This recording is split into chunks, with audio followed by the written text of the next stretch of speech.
Estimados estudiantes, muy buenas tardes. El día de hoy vamos a resolver la autoevaluación número 3, bueno, correspondiente a la unidad número 3. Vamos a empezar de manera muy rápida. En la pregunta número 1 nos dice, estudia cómo la sociedad administra sus recursos que son escasos. En esta situación nosotros habíamos visto que esta es la definición de economía. No entramos de frente al capítulo de microeconomía, sino revisamos las definiciones de qué es economía, ¿no? De Paul Krugman, y de algunos otros autores, y todos ¿no? definían que es el estudio de cómo se administran recursos escasos para producir bienes más valiosos, ¿no?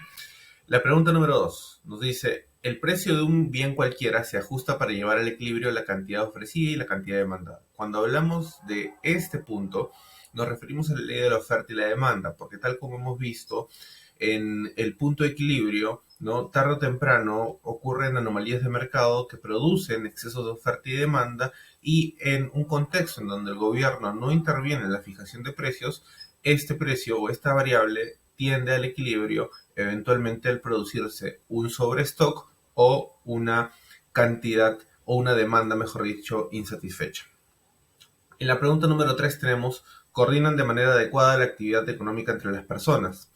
En este caso nos estamos refiriendo a los mercados, no al gobierno, porque en un contexto de libre competencia el gobierno no debería intervenir ni coordinar la actividad económica entre las mismas.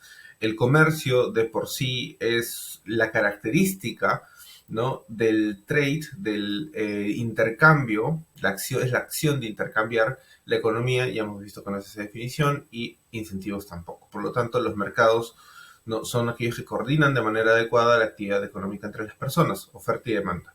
La pregunta 4 nos dice, es el grupo que determina la demanda del producto. Acá en este caso son los compradores. En la pregunta número 5 nos dice, la relación existente entre la cantidad de insumos utilizada para producir un bien y la cantidad producida del mismo se conoce como función de producción. ¿Por qué no sería producción? Porque aquí nos están hablando de la relación existente, es decir, de un vínculo estudiado entre una variable que es la cantidad de insumos y la cantidad producida del bien en cuestión, ¿no? A eso le conocemos como función de producción. En la pregunta número 6 nos dice, habilidad que se tiene para producir un bien usando menos insumos que otro productor. En este caso no es ni oferta ni demanda, tampoco es costo de oportunidad y tampoco es equilibrio, es ventaja absoluta. ¿Por qué? Porque las dos primeras opciones son bastante sencillas, no obedecen a la definición per se que vemos acá.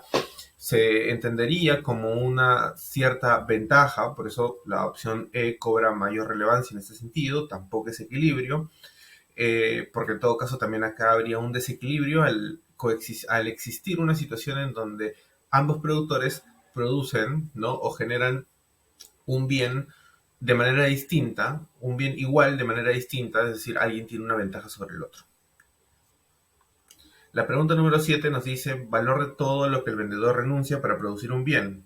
En este caso, cuando nosotros invertimos, ¿no? en algo para tener un retorno a cambio, no estamos hablando de un gasto, no estamos hablando de producción, no estamos hablando de equilibrio, ni de oferta, ni de demanda, estamos hablando de costo. Y ojo, hablé de gasto porque nosotros ya habíamos visto en contabilidad que gasto y costo son conceptos completamente distintos. La pregunta número 8 nos dice, la cantidad demandada es, y en este caso, ¿no? de todas las opciones posibles, es la cantidad de un bien que los compradores están dispuestos y tienen la capacidad de comprar.